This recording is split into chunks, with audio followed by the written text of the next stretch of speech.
ప్రపంచంలో ఎవరికి లేని రికార్డు మన భారత ప్రధాని నరేంద్ర మోదీ గారికి ఉందని పొంగనూరు పట్టణ బీజేపీ అధ్యక్షులు పులియాడారు ఆయన అన్నారు. అత్యధిక రోజులు పాలించిన ఏకైక నాయకుడు మన నరేంద్ర మోదీ గారు. ప్రపంచం చాలా దేశాల్లో ఎన్నో సమస్యలు ఎదుర్కొంటుంటే మన దేశంలో మాత్రం ప్రశాంతంగా కొనసాగిస్తున్నామని ఆయన కొనియాడారు. తర్వాత అన్నదాన వితరణ చేశారు. భారత్ మాతా కే భారత్ మాతా కే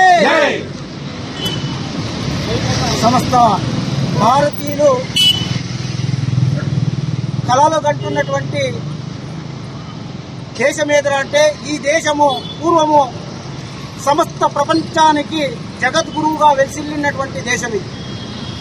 ఈ దేశాన్ని మళ్ళా ఆ పూర్వ వైభవ స్థితికి తీసుకురావాలని చెప్పి ఎందరో ప్రయత్నాలు చేస్తూ ఉన్నారు. అయితే